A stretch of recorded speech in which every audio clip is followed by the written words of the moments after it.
بسم الله الرحمن الرحيم نحمدك يا من أوضحت لنا سبل الهداية وأزحت عن بصائرنا الغشاوة الغواية ونصلي ونسلم على محمد وعلى آله وأصحابه أجمعين أما بعد فأعوذ بالله من الشيطان الرجيم بسم الله الرحمن الرحيم وقال ربكم ادعوني أستجب لكم وقال تعالى أمن يجيب مضطر إذا دعاه وقال عليه الصلاة والسلام الدعاء مخ العبادة وقال عليهم السلام إن الله تبارك وتعالى ليس بتارك أحدا من المسلمين يوم الجمعة إلا غفر له أو كما قال عليه الصلاة والسلام رب اشرح لي صدري ويسر لي أمري واحلل عقدة من لساني يفقه قولي. Alhamdulillah, prezados respeitosos irmãos, Assalamu alaikum wa rahmatullahi wa barakatuh. Todos os louvores são para Allah subhanahu wa ta'ala, aquele Allah subhanahu wa ta'ala que nos concedeu esta sorte, esta oportunidade de nós presenciarmos mais um dia de Jum'ah. Podemos ver quanto dos nossos amigos, familiares, colegas, vizinhos estiveram conosco no Juma passado, mas neste Juma já não estão conosco. Nabi Karim sallallahu alaihi wasallam também diz que dentre os melhores dias é o dia de Juma. E ainda o profeta Muhammad sallallahu alaihi wasallam diz em um hadith: Inna Allah tabaraka wa ta'ala ليس بتارك أحدا من المسلمين يوم الجمعة إلا غفر له. Que na verdade Allah subhanahu wa ta'ala no dia de Jum'ah ليس بتارك أحدا من المسلمين, não deixa nenhum muçulmano إلا غفر له, a não ser que perdoe pecados dele. Allah subhanahu wa ta'ala criou-nos e colocou-nos neste dunya com um propósito, com um objetivo. E qual é esse objetivo? De adorar somente a Ele, Allah subhanahu wa ta'ala. E Allah subhanahu wa ta'ala também foi enviando profetas, anbiás para esta face da terra, também com o mesmo objetivo, de ensinar e guiar as pessoas para o caminho reto. E quando os profetas também vieram, eles vieram ensinar vários tipos de ibadats, vários tipos de adoração. E como cada tipo de adoração, cada tipo de ibadat deveria ser realizado. E dentre esses todos os ibadats, esses dois tipos de adoração, existe um tipo de ibadat onde a criatura fala diretamente com seu Criador sem precisar de nenhum meio. Não importa qual seja a sua necessidade, não importa qual seja o seu problema, não importa qual seja a sua aflição. E qual é este ibadat? É o dua. Nabi Karim sallallahu alaihi wasallam diz em um hadith: Ad-du'a mukhul ibada, que o dua é a essência do ibadah. Aqui o profeta Muhammad sallallahu alaihi wasallam está-nos a mostrar um meio onde a criatura pode expor o seu problema em frente de Allah subhanahu wa ta'ala. Qualquer problema que ele tiver, ele pode falar diretamente com o seu Criador. Não precisa de nenhum meio. O próprio Allah subhanahu wa ta'ala diz no Sagrado Coran: وَقَالَ رَبُّكُمُ ادْعُونِي أَسْتَجِبْ لَكُمْ. O que Allah subhanahu wa ta'ala diz? Udu'uni. Vocês peçam a mim. Qualquer problema que vocês tiverem, qualquer aflição, qualquer preocupação, udu'uni astajib lakum, que eu irei responder ao vosso chamado. Qualquer problema que vocês tiverem, eu irei resolver. A sua necessidade, o seu problema, a sua aflição, astajib lakum, eu irei responder ao seu chamado. Aqui Allah subhanahu wa ta'ala, meus irmãos, está a dizer o quê? Que nós devemos somente pedir a Ele. Porque Ele, Allah subhanahu wa ta'ala, somente é aquele que vai responder ao nosso chamado. É por isso que é aconselhável, é dito, que no momento também de facilidade, nós devemos fazer o du'a. Não só quando nós tivermos algum problema, alguma necessidade, alguma aflição, nós pedimos du'a. Não. Mas também, quando você estiver doente, fazer du'a. Quando você estiver também de boa saúde, fazer du'a.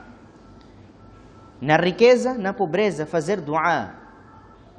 No momento favorável ou no momento desfavorável também, fazer du'a.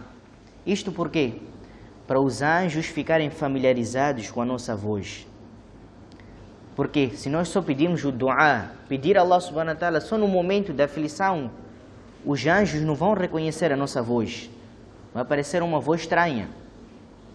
Mas se nós temos aquele hábito, na boa situação também fazer du'a, na facilidade fazer du'a, na saúde fazer du'a, na riqueza fazer du'a, também quando nós estivermos na dificuldade, os anjos também vão estar familiarizados com as nossas vozes.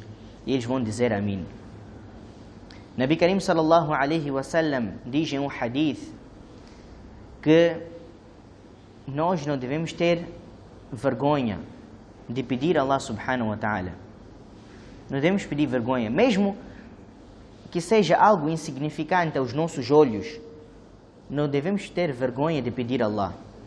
Nabi Karim sallallahu alaihi wasallam diz em um hadith: La yas'al ahadukum ربه حاجته كلها حتى يسأله الشسع نعله إذا انقطع وفي رواية حتى يسأله الملح.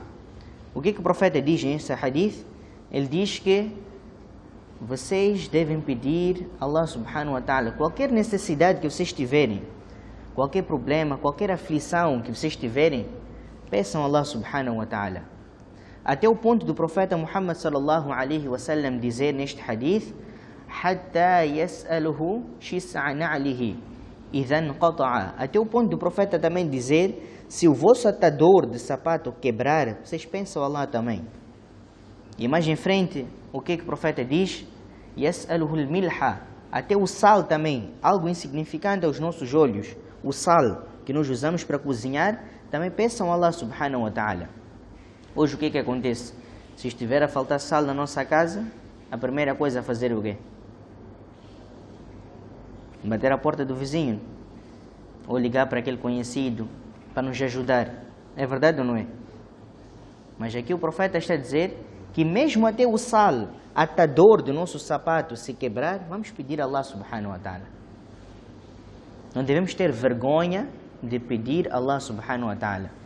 Porque se nós não pedirmos a Allah, Allah vai ficar zangado conosco. Aqui o profeta Muhammad sallallahu alaihi wasallam, meus irmãos, está-nos a ensinar uma coisa muito importante. O que ele está nos a explicar aqui? Está nos a ensinar que antes de nós olhar para o nosso meio, o nosso dinheiro, o nosso amigo, aquela pessoa que você sabe que pode me ajudar, primeiro virar a nossa atenção para quem? Para Allah. Você tem dinheiro para comprar uma casa, mas se Allah não permitir, você não vai comprar aquela casa. É verdade ou não é? É verdade.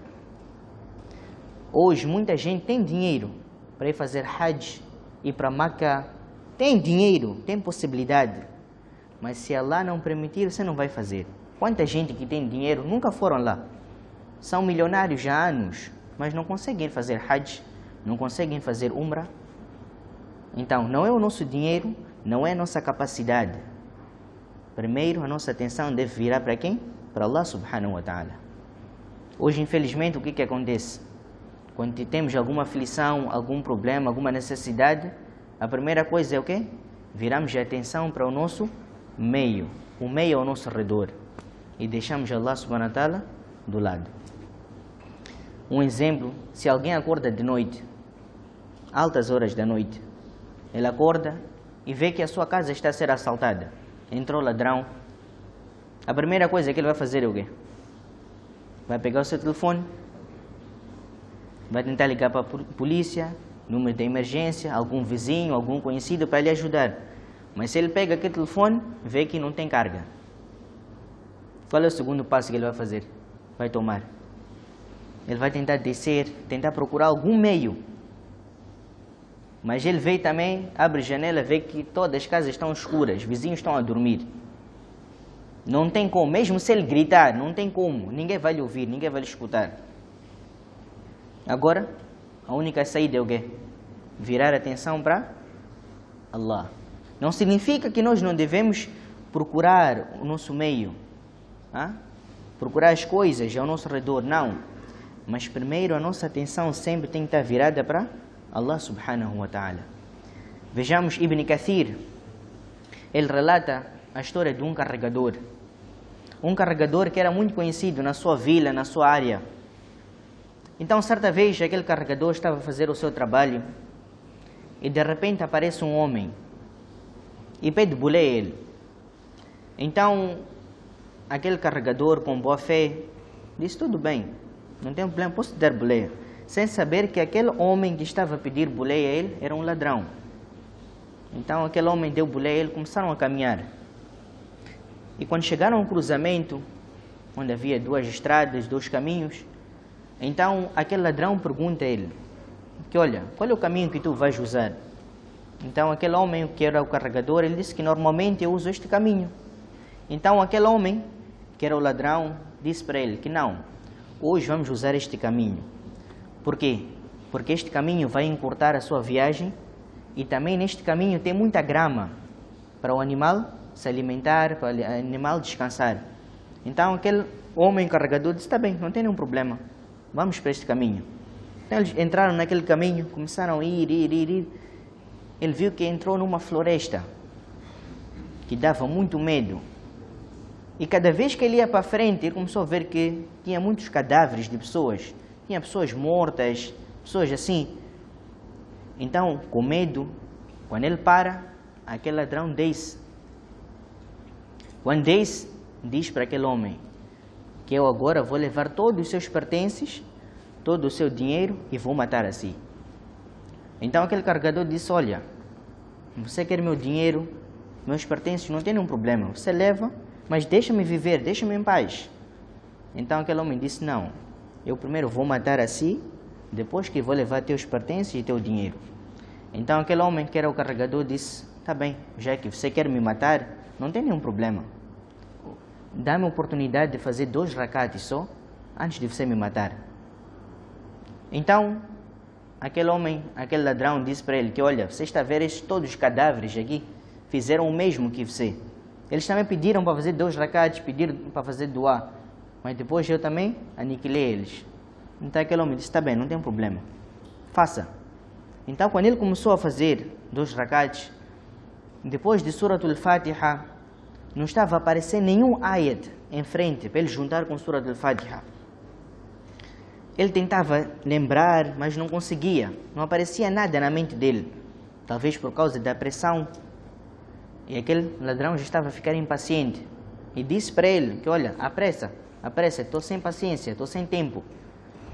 Então, de repente apareceu um ayat do Coran na mente dele. Amman yujibu mutarra idha da'ahu. Que quem que vai ajudar? Quando alguém...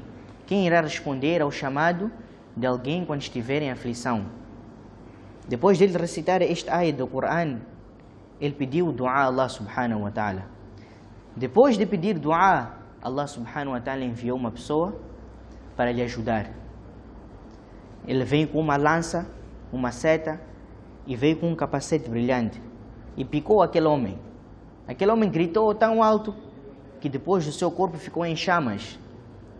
Depois de terminar o seu salah, ele admirado, seguiu aquele homem e perguntou a ele, que olha, bai, tu vens de onde? Quem tu és? Quem te mandou? Então ele disse que eu fui enviado por aquele que responde ao chamado daquele quando estiver em aflição. Portanto, meus irmãos, para que o nosso duá também seja aceito, é necessário que a gente siga algumas etiquetas. Algumas etiquetas. Se nós não seguirmos essas etiquetas, o nosso duá também não vai ser aceito. Como, por exemplo, se alguém comprar uma máquina de lavar roupa, uma máquina de lavar, e ele não ler as instruções, que você deve fazer assim, deve pisar assim, deve pôr aquela ficha na tomada. Se ele não fizer isso, aquela máquina não vai trabalhar e nem a sua roupa vai ficar limpa também. Então, para o seu duá também ser aceito, você pode pedir tudo, mas se não seguir também as instruções, o seu duá não vai ser aceito. Então, primeira coisa, quando nós estivermos a fazer o duá, pedir algo para Allah subhanahu wa ta'ala, devemos ter yaqeen, convicção, que tudo que eu for a pedir a Allah, Allah vai aceitar. Nunca pensar que, não, isto que estou a pedir, Allah não vai aceitar, isso é muito, isso é pouco. Não. Ter convicção, yaqeen, qualquer problema, qualquer aflição, qualquer necessidade que eu tiver, Allah vai resolver. Primeira coisa. Segunda coisa, quando nós estivermos a fazer o duá continuamente. Não é você está a fazer duá hoje, amanhã você viu que aquela coisa não resolveu, deixou de fazer duá. Passou 1 mês, 2 meses, 3 meses, você fez duá, viu que meu duá não está a ser aceito, deixou. Não. Fazer o duá continuamente, com aquela convicção que Allah vai aceitar o meu duá. Depois, devemos fazer o duá no momento de facilidade, para que o nosso duá também, no momento de dificuldade, Allah subhanahu wa ta'ala aceitar o nosso duá. Não só quando a gente tiver problema, alguma dívida, alguma necessidade, correr para Allah. Não. Mesmo também quando você estiver bem, estiver de saúde, tiver dinheiro, estiver bem, sem nenhum problema, também fazer duá para Allah. Para que o nosso duá também, no momento de dificuldade, Allah subhanahu wa ta'ala aceitar o nosso duá. Depois, quando nós estivermos a fazer o duá, não devemos ficar desatentos. É como se você estiver em frente do presidente ou ministro, você vai ficar bem, posicionar bem, com respeito, vai ficar atento naquilo que ele está a falar. Do mesmo jeito, se você está a pedir a Allah, que é o nosso Criador, você está a pensar na loja, está a pedir duá, mas está a pensar na tua loja, está a pensar na tua família, tua criança. Não. Quando estiver a fazer o duá, pedir algo a Allah, você deve ficar concentrado naquilo que você está a pedir, com aquele yaqeen, aquela convicção que tudo que eu estou a pedir, Allah vai aceitar. Depois, quando estivermos a fazer o duá, meus irmãos, devemos virar nossa palma para cima. Nossa palma deve estar virada para cima. E ao terminar o nosso duá, devemos passar a nossa mão sobre a nossa face, a nossa cara. E outra coisa muito importante, devemos ver aquilo que nós estamos a comer e aquilo que nós estamos a vestir. Por quê? O profeta Muhammad sallallahu alaihi wasallam diz em um hadith: aquele que comer do haram e vestir do haram, ele ganhou aquele dinheiro, comprou aquela roupa através do quê? Roubou as pessoas, burlou dinheiro que ele ganhou haram, ilicitamente, nos juros. Então ele deve tomar muita atenção naquilo que ele come e naquilo que ele veste. Se ele comer e vestir do haram, o seu duá não vai ser aceito. Se ele comer do haram, aquilo que é proibido, ganhou seu dinheiro através de roubo, e aquele dinheiro você comprou comida, comprou roupa para vestir, e você fazer duá, Allah não vai aceitar teu duá. E quando estivermos a fazer duá, meus irmãos, nunca pedir algo pecaminoso, algo que você vai ganhar pecado. Pedir para roubar, pedir para cometer zina, adultério, nunca pedir algo pecaminoso. E nunca também desejar mal para o seu irmão, pedir um duá mal para o seu irmão, que aconteça isto com aquele. Não, nunca pedir esse tipo de duá. E quando estivermos a fazer duá também, meus irmãos, primeiro devemos fazer o quê? Louvar Allah subhanahu wa ta'ala. Este é o primeiro passo, louvar Allah. Segundo, mandar o durud para o nosso profeta. Só depois que a gente vai pedir o nosso duá. E quando estivermos a terminar o nosso duá, também não é só terminar o nosso duá. Devemos fazer o durud mais uma vez e depois vamos terminar o nosso dua.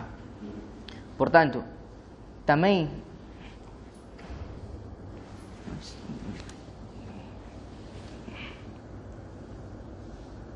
para terminar, o nosso dua também é aceito através da nossa boa ação.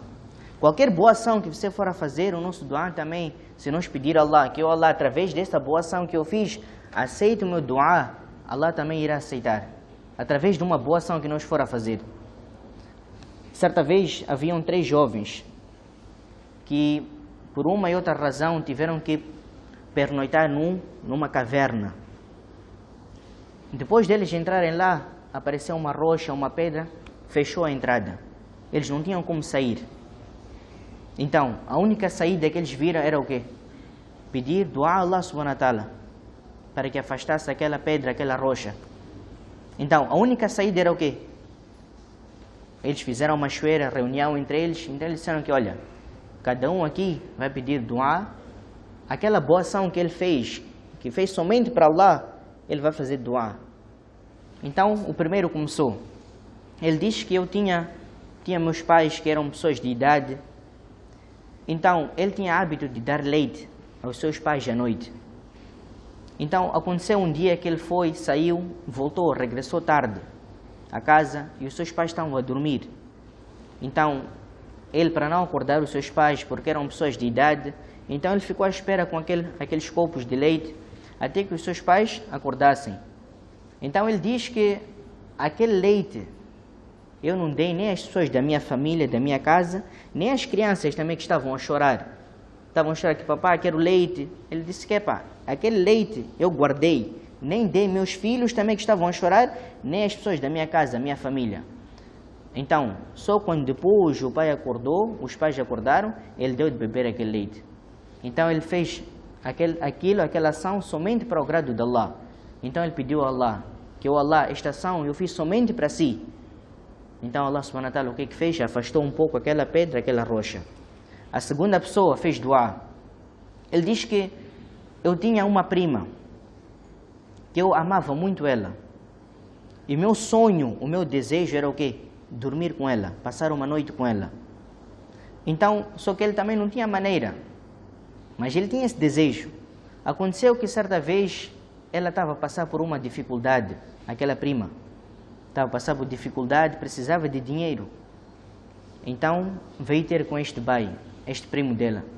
Então, expôs o problema que, olha, eu preciso de XX, preciso de dinheiro, porque eu preciso fazer certas coisas. Então, aquele homem disse, está bem, o primo dela disse, tudo bem, você quer dinheiro? Não tem nenhum problema. Mas primeiro, com uma condição, eu vou te dar dinheiro, mas primeiro você tem que dormir comigo, passar uma noite comigo. Então, ela sem saída, ela disse, está bem, tudo bem. Então, ele conta que quando estava com ela, em cima dela, em certos riwayats, em certas narrações, vem, quando ele estava entre as pernas dela, então ela disse para ele, Ya ibadallah, o servo de Allah, tema Allah, tema Allah. Tipo, isto que você está a fazer é errado, tema Allah. Então ele diz que eu saltei daí, saltei e deixei aquela minha prima, aquela moça aí, com aquele dinheiro e tudo, e fui-me embora. Então ele diz que, Allah, eu fiz aquela ação somente para o seu agrado. E Allah subhanahu wa ta'ala aceitou aquela ação e afastou mais um pouco aquela pedra. E a terceira pessoa, ele conta que eu era um comerciante. Era um comerciante.